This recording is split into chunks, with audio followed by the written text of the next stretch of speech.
واش جربتوا فطور مصري من قبل؟ اليوم غادي نعرفكم على ملك الفطور في مصر، الفول وفلافل.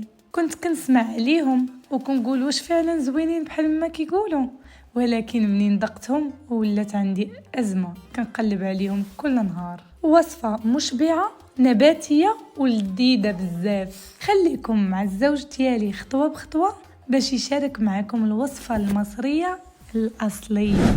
وما تنساوش الاشتراك في القناة وبغيت أكثر عدد لايكات في هذا الفيديو.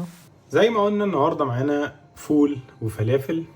أول حاجة هنعملها بالنسبة للفول والفلافل، عندنا هنا ده الفول اللي هنعمل بيه الفول المدمس، والفول المتقشر ده بنعمل بيه الفلافل. فأول حاجة هنعملها إن احنا هنغسل الاتنين، يعني نضيف عليهم شوية من المية، نغسلهم الاتنين كويس بحيث إن هما ما يبقاش فيهم أي شوايب. بعد ما صفيناهم من المية هنضيف عليهم الاتنين مية سخنة بحيث ان هي تغطي السطح بتاع كل حاجة فيهم، وهنسيب الاتنين عندنا في المية بتاعتهم لمدة 12 ساعة تقريبا. تمام، لو احنا بالليل مثلا هنسيبهم لغاية الصبح، وتقريبا كل 4 ساعات او كل 3 ساعات هنغير لهم المية الاتنين. وده هنا كده الفول بتاعنا بعد 4 ساعات بعد ما ضفنا له المية اللي في الاول. الحبايات بدأ يبقى شكلها اكبر، شايفين بدأ الشكل بتاعها يتغير. هنا هنغير لهم المية. وهنا ده الفول بتاعنا بعد ما بيتناه ليلة في المية وبدلنا عليه المية كل 4 ساعات. هنعمل الاول الفول المدمس. تمام،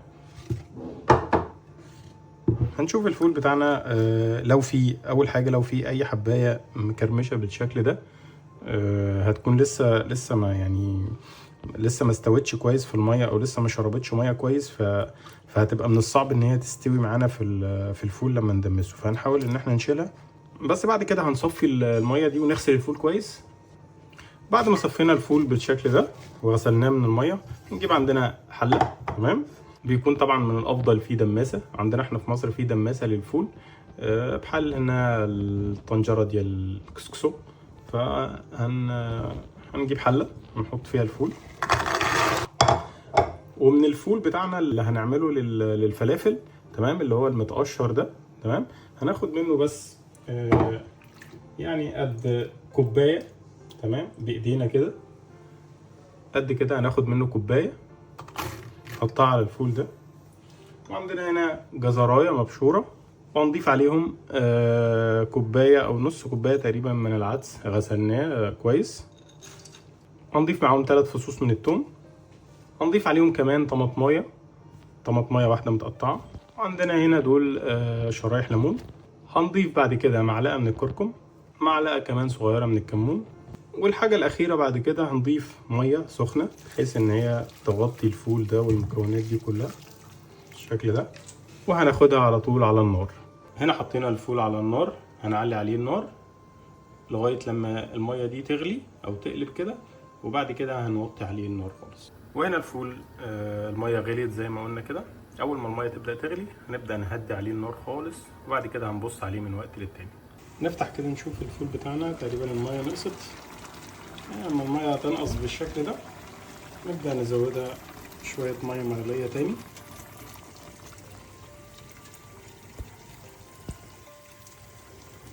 بس كده، ونسيبها برضو على النار ونبص عليها من وقت للتاني. خلاص الفول كده استوى، اخد تقريبا على النار يعني 5 ساعات ونص على نار هادية جدا، وضفنا له ميه تقريبا في الوقت ده مرتين. اخر حاجة عندنا هنا معلقة نشا متدوبة في شوية ميه، هنضيفهم بس على الفول علشان بس يبقى ليه قوام كويس، وبرده اللون بتاعه يفضل زي ما هو فاتح. وبس كده الفول عندنا جاهز. اهم لحظة بقى في التاريخ، طبق الفول. نغرب بقى طبق الفول بتاعنا، بسم الله. هوي هوي هوي هوي، حلوين قوي دول. حطينا كمية الفول اللي احنا عايزينها. نبدأ نتبل الفول. شوية كمون، الفول بيحب الكمون. شوية ملح، وطبعا بقى للناس اللي بتحب الشطة شوية شطة. وما ينفعش فول من غير طحينة، اهم حاجة.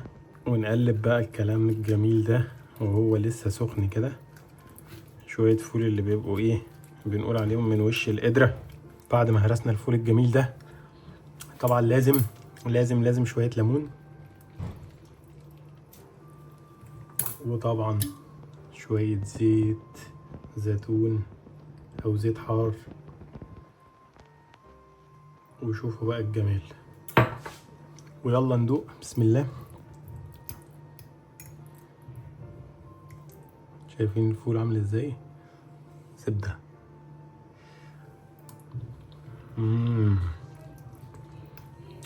خطير. وهو ده بقى طبق الفول المصري اللي مفيش زيه. هنجهز دلوقتي الفلافل بعد طبعا ما نقعنا الفول ده زي ما شفتوا معانا لمدة تقريبا 12 ساعة. تمام. عندنا المكونات بتاعة الفلافل. الفول بتاعنا عندنا هنا بصل، وده كرات السيقان بتاعته يعني، او زي ما بيقولوا هنا عليه في المغرب برو، والثوم، ودي كزبرة. هنحط شوية من الفول في الكبة،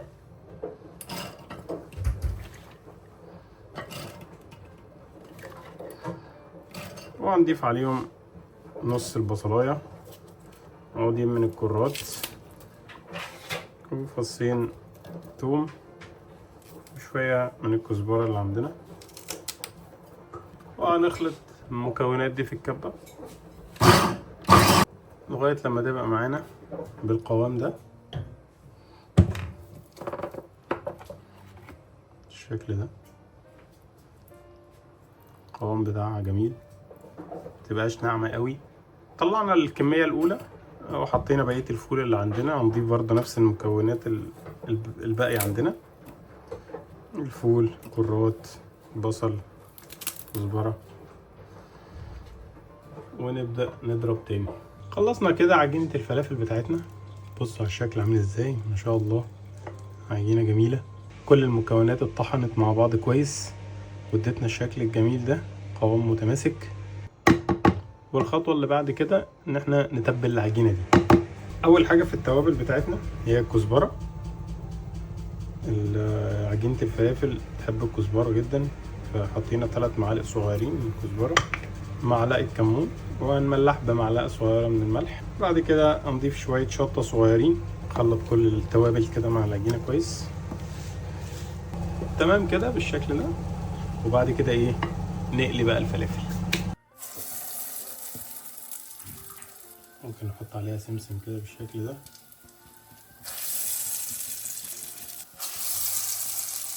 ونطلع الفلافل.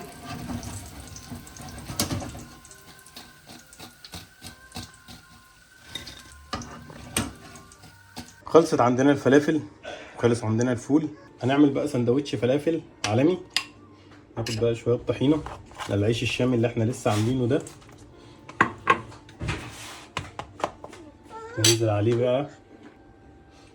عليهم بقى بشويه السلطه الجمال دول. يا سلام. شويه سلطه بقى بالسماق. العيش ده لسه عامله دلوقتي على فكره. ننزل بقى بالفلافل، ننزل بالخيار، ونلف وناكل.